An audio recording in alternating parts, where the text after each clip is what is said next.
Bonjour et bienvenue. Aujourd'hui, on plonge dans un sujet vraiment crucial, l'avenir des banques traditionnelles. Oui, bonjour. Un sujet chaud, effectivement. Comment ces grandes institutions, qu'on connaît depuis si longtemps, peuvent-elles faire face aux nouveaux concurrents? Je pense aux EML, les établissements de monnaie électronique et puis toutes ces fintechs. Qui sont très, très agiles, oui. Exactement. Elles bousculent tout. Alors la question, c'est plus juste survivre, c'est comment retrouver un chemin de croissance. Mhm. Pour ça, on va s'appuyer sur une analyse d'experts assez pointue qui propose des pistes, des stratégies concrètes. Une analyse très intéressante, d'ailleurs. Oui, notre but, c'est de décortiquer ensemble les 3 grands axes stratégiques que ce document met en avant, pour que les banques classiques restent pertinentes, quoi. C'est ça. Et on sent tout de suite une tension, hein. C'est comment on concilie la digitalisation à fond, qui est devenue indispensable pour être efficace, Oui, obligatoire même. et la valeur ajoutée de l'humain, de la confiance. C'est le grand écart, non? Bon alors, décomposons ça. Le premier axe, c'est l'hyper-digitalisation et l'expérience client. L'axe de l'efficacité, on pourrait dire? Voilà. Il ne faut pas juste une appli mobile correcte. Non, il faut égaler, et même faire mieux, que la fluidité, la rapidité des nouveaux entrants. C'est devenu le standard. Tout à fait. C'est vraiment la première ligne de défense. Et d'attaque aussi, d'ailleurs. Les clients, leurs attentes ont complètement changé. Ah oui, Bah oui, à cause de leur expérience avec d'autres services numériques, le e-commerce, tout ça. L'immédiateté, la simplicité, le 24/7, c'est plus des bonus, c'est la base. d'accord. Et pour les banques traditionnelles, ça pose des défis très concrets. Le premier, et il est de taille, c'est la question des paiements et des dépôts face aux mobile monnaie. Surtout dans certaines zones, j'imagine. Exactement, comme dans l'UMOA où c'est énorme. L'analyse qu'on a regardée est très claire là-dessus. Il faut investir. Investir massivement dans une plateforme omnicanale. Omnicanal, ça veut dire une expérience fluide partout. Mobile, web, agence. C'est ça, mais ça va plus loin. Le point clé, c'est l'interopérabilité. Il faut qu'elle soit parfaite, sans couture, avec les systèmes de mobile monnaie. Ah oui, d'accord. C'est plus une question de se battre contre, mais de s'intégrer intelligemment. L'objectif, c'est de capter ces flux, de devenir la plateforme qui les facilite. Plutôt que de les voir comme une menace à bloquer. Voilà. Imaginez un peu le volume de transactions qui passe par le mobile money chaque jour. Ne pas s'y connecter, c'est se couper d'une partie énorme de l'activité des clients. C'est logique. L'idée, c'est que l'argent qui rentre ou sort via mobile money, on puisse le gérer aussi facilement depuis le compte en banque principal. Et inversement, c'est un défi technique, oui, mais c'est surtout stratégique. Je vois. Donc, on accepte le nouveau paysage et on essaye de se mettre au centre des flux, peu importe d'où ils viennent. Mais cette digitalisation, ça ne touche pas que le client final, si. Non, non, absolument pas. Et c'est là qu'arrive le deuxième gros enjeu de cet axe, l'automatisation et l'efficacité interne. Le fameux back-office. Exactement. Les banques traditionnelles se traînent souvent des systèmes hérités, assez lourds, coûteux, lents. L'analyse insiste beaucoup là-dessus. Il faut une baisse radicale des coûts opérationnels. Le ratio coût-revenu. Précisément, il faut le faire chuter pour pouvoir rivaliser avec les fintechs et leur structure de coûts beaucoup plus légère. Et le chemin pour y arriver, c'est la digitalisation massive des processus de back-office. C'est-à-dire, concrètement. Tout ce qui ne se voit pas directement. L'instruction des crédits, les vérifications de conformité, le fameux KYC, Know Your Customer, la gestion administrative des comptes, tout ça. Automatiser la salle des machines, quoi. Et les bénéfices, à part réduire les coûts. Ils sont énormes. D'abord, oui, réduire les coûts, ça libère de l'argent. De l'argent pour investir dans l'innovation, dans de nouveaux services, ou pour être plus compétitif sur les prix. Ce qui n'est pas négligeable face aux néobanques. Absolument. Ensuite, l'automatisation, ça accélère tout. Avoir une réponse pour un petit crédit en quelques minutes au lieu de jours, ça change tout pour le client. Ah oui, l'expérience est transformée. Et puis, ça limite les erreurs humaines dans les tâches répétitives. Bon, évidemment, ça a un coût au départ, ces transformations, et il y a l'impact social sur l'emploi, il faut le gérer. Mais la direction semble claire. On comprend bien.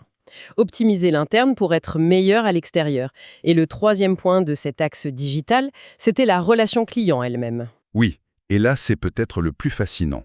C'est le passage à une approche vraiment data-centrique, centrée sur les données. Le big data, l'IA. Voilà, analyser les énormes volumes de données clients pour voir les tendances, les besoins, et utiliser l'intelligence artificielle pour automatiser certaines recommandations, certaines décisions. C'est essentiel. Le but, c'est de sortir de la relation de masse, un peu la même offre pour tout le monde, pour aller vers une relation hyper personnalisée. Et surtout, Prédictive. prédictive. C'est-à-dire anticiper les besoins du client avant même qu'il les exprime. Exactement. On analyse les dépenses, les événements de vie, un achat IMO, une naissance, via les dépenses associées, EDF, les flux. Et on peut proposer le bon produit au bon moment. Donnez-moi un exemple. Imaginez recevoir une proposition de prêt étudiant pile quand votre enfant arrive à l'âge des études supérieures, ou une offre d'investissement qui colle parfaitement à votre nouvelle capacité d'épargne. C'est ça, transformer la donnée en conseil proactif et pertinent. Ça crée une valeur énorme. C'est une vraie révolution. Ça fait penser à ce que font les géants du e-commerce avec nos données pour nous suggérer des produits. Les banques ont un trésor de données, c'est sûr, mais ça pose des questions de confiance, d'éthique, non? Absolument. C'est tout l'équilibre. La personnalisation, c'est bien, mais ça peut vite devenir intrusif si c'est mal fait. La transparence sur l'utilisation des données, le contrôle laissé aux clients, c'est fondamental. Le droit à la déconnexion aussi, peut-être? C'est un vrai défi, hein. Utiliser la puissance des données sans franchir la ligne rouge de la vie privée. Mais maîtriser ça, c'est sûrement une clé pour garder les clients face à la concurrence. C'est très clair. Donc, une digitalisation sur tous les fronts. Intégrer les nouveaux canaux comme le mobile money, optimiser les processus internes à fond et une relation client dopée par la donnée. Mais alors, si le digital prend toute cette place, que devient l'humain? Et là, on arrive au deuxième axe stratégique, j'imagine. Logiquement, oui. Alors, introduisons ce deuxième axe, le redéploiement de la valeur humaine. On pourrait l'appeler l'axe du conseil, de l'expertise. L'idée de base, si j'ai bien compris, c'est une sorte de partage des tâches, non? C'est un peu ça, oui. Le digital gère l'efficacité, le volume, les transactions simples. Et l'humain, lui, il se concentre là où il est irréplaçable. Le conseil complexe, l'accompagnement sur mesure, la relation de confiance sur le long terme. C'est là que ça devient vraiment intéressant. Oui, parce que c'est potentiellement le grand différenciateur face aux acteurs 100% digitaux. Exactement. C'est un pivot stratégique majeur. Si le premier axe, c'est rattraper et dépasser les fintechs sur l'efficacité, le deuxième, c'est capitaliser sur un atout historique des banques, la présence humaine et la capacité à gérer la complexité. L'analyse détaille plusieurs points.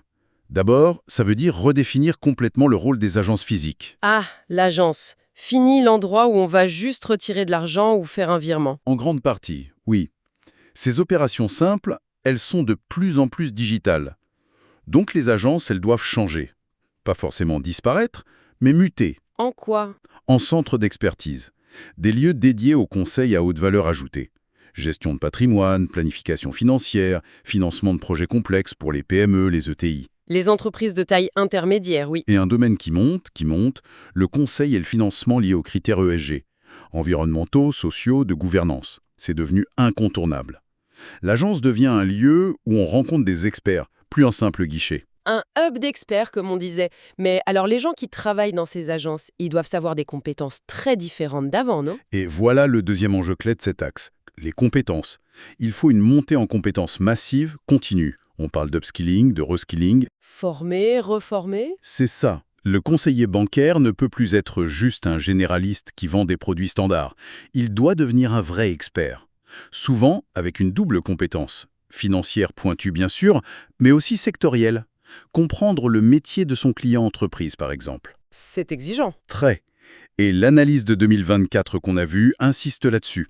Dans ce monde complexe, réglementé, l'humain expert redevient un point d'ancrage, un garant de sécurité, de pertinence. C'est un investissement aussi vital que la technologie. Mais c'est un changement culturel énorme pour les équipes, non? Est-ce que c'est réaliste d'attendre ça de milliers de conseillers? On risque pas une banque à deux vitesses? Quelques experts et beaucoup d'autres moins qualifiés? C'est tout le défi de la gestion des talents, de la formation. Il faudra sans doute plus de spécialisation. Certains deviendront experts de niche, patrimoine, ESG, financement structuré. D'autres se concentreront sur l'accompagnement de segments précis, professions libérales, artisans. D'accord. L'important, c'est que chaque contact humain apporte une vraie valeur ajoutée, que le digital seul ne peut pas donner. Ça demande des programmes de formation ambitieux, du coaching, peut-être recruter différemment aussi, aller chercher des profils plus pointus. Et la technologie peut aider, en donnant aux conseillers de meilleurs outils d'aide à la décision. Je vois. Et le troisième point de cet axe humain, C'est le focus stratégique. Se concentrer là où l'expertise humaine fait vraiment la différence. Les banques tradies ont une carte à jouer sur le financement stratégique. c'est-à-dire Une capacité à mobiliser beaucoup de capitaux, penser au commerce international avec ses risques spécifiques. Et bien sûr, le financement de la transition écologique, l'ESG. C'est vu comme un gisement de croissance majeur, surtout dans des zones comme l'UMOA où les besoins sont énormes. Et ça, un algorithme ne peut pas le faire seul. Difficilement, ça demande une analyse de risque fine, une structuration sur mesure, une compréhension des enjeux locaux, globaux, bref, tout ce qu'une relation humaine experte apporte. C'est là que les banques peuvent creuser l'écart. On voit bien l'essence profilée, hein. Moins de transactions manuelles, mais des interactions humaines plus rares, peut-être plus chères, mais beaucoup plus précieuses parce qu'elles portent sur la complexité, le stratégique. C'est un sacré pari sur l'expertise. C'est un pari, mais il semble logique. C'est le paradoxe habituel. À l'ère du tout digital, la valeur distinctive se recrée autour de l'humain, mais un humain augmenté, expert. Hmm. Pour le simple, le standardisé, la bataille, c'est l'efficacité et le coût. C'est l'axe 1. Pour tout le reste, qui fait souvent une grosse partie de la valeur et de la marge, la différence, c'est la qualité du conseil, la profondeur de la relation. Une transformation sur deux jambes. Digitale pour l'efficacité, humaine pour la valeur. Mais pour que ça tienne la route, il faut des fondations solides, j'imagine. Et ça, c'est le troisième axe. On y arrive, oui. Exactement. Alors, ce troisième pilier, la gestion proactive du risque et la conformité réglementaire. On pourrait dire que c'est l'axe de la pérennité, de la confiance. Parce que sans une base solide, sécurité, solvabilité, respect des règles, les efforts sur les deux premiers axes, ils pourraient s'écrouler. La solidité, c'est pas négociable dans ce secteur. Et c'est fondamental. Et c'est d'autant plus critique que tout bouge très vite. La techno, la régulation, l'analyse met en avant plusieurs impératifs. D'abord, gérer les nouveaux risques. Et en tête de liste, les cyber-risques. Ah oui, avec toute cette digitalisation. Forcément. La surface d'attaque s'élargit, les menaces sont partout. Ransomware, vol de données, attaques contre les systèmes.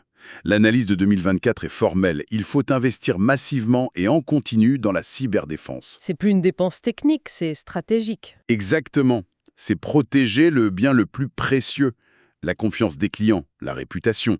Une grosse cyberattaque, ça peut ruiner des années d'efforts. La forteresse digitale doit être aussi solide que l'était le coffre-fort physique, logique. Mais il n'y a pas que la cybermenace, il y a aussi le poids de la réglementation classique, non? Effectivement. Deuxième enjeu, la conformité.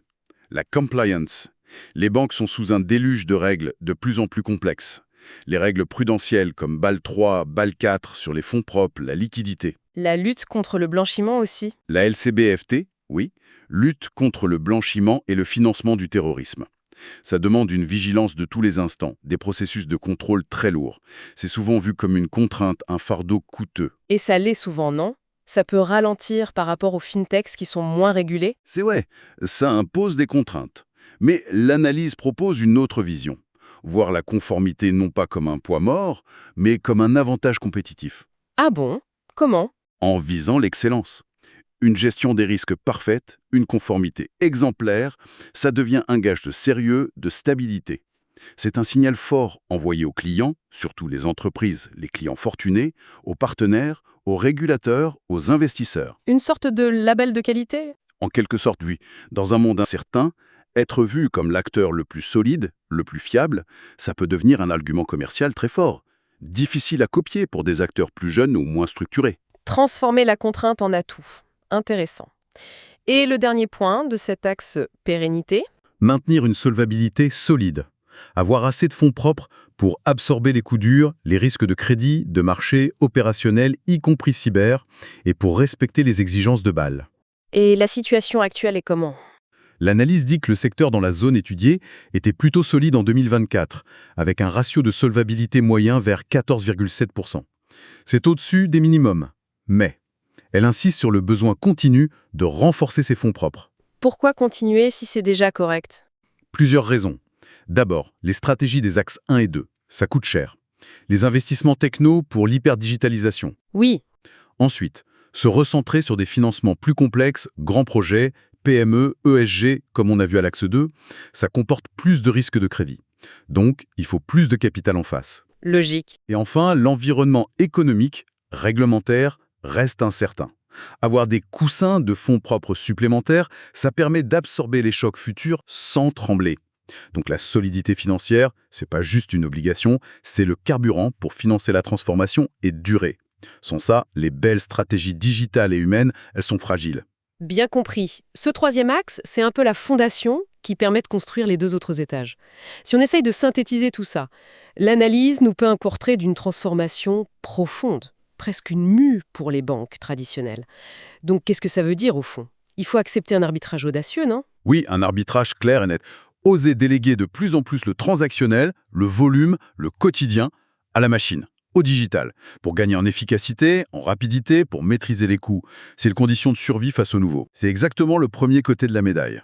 Et le second côté, tout aussi important, c'est de réinvestir l'humain et l'attention stratégique, là où la valeur ajoutée est maximale et difficile à copier par la seule technologie. L'expertise pointue, le conseil personnalisé sur le complexe. Voilà, patrimoine, investissement, stratégie d'entreprise, transition écologique. Et construire cette relation de confiance durable. Cette combinaison, hyper-efficacité digitale pour le simple, hyper-personnalisation humaine pour le complexe, ça semble être la voie la plus prometteuse. Pour tenir tête au nouveau sur leur terrain, à la facilité, la rapidité. Bon, tout en consolidant les avantages historiques des banques, la profondeur de l'offre, la sécurité perçue et cette confiance qui prend du temps à bâtir, surtout pour les clients aux besoins plus sophistiqués. Une double métamorphose techno et humaine ancrée dans une gestion des risques rigoureuse. C'est un programme ambitieux, c'est le moins qu'on puisse dire. Un vrai défi de réinvention? C'est un défi immense, oui. Et ça nous amène peut-être à une dernière pensée, une question qui va au-delà de la stratégie purement technique ou financière. Je vous écoute. Au-delà des plans, des organigrammes, des milliards investis dans la tech, quel est le vrai défi culturel derrière tout ça? Comment ces institutions, souvent centenaires, avec leur hiérarchie, leurs process, leur culture parfois un peu rigide, comment peuvent-elles vraiment intégrer cette agilité, cette rapidité, cette obsession du client qu'ont leurs nouveaux concurrents, nés dans le digital? La culture d'entreprise? La réussite de cette triple transformation, digitale, humaine, prudentielle, elle dépendra sûrement autant de la capacité à changer les mentalités, à insuffler un esprit d'innovation et d'adaptation partout, qu'à déployer de nouvelles technos ou à changer les fiches de poste. C'est peut-être là que se jouera la partie la plus ardue.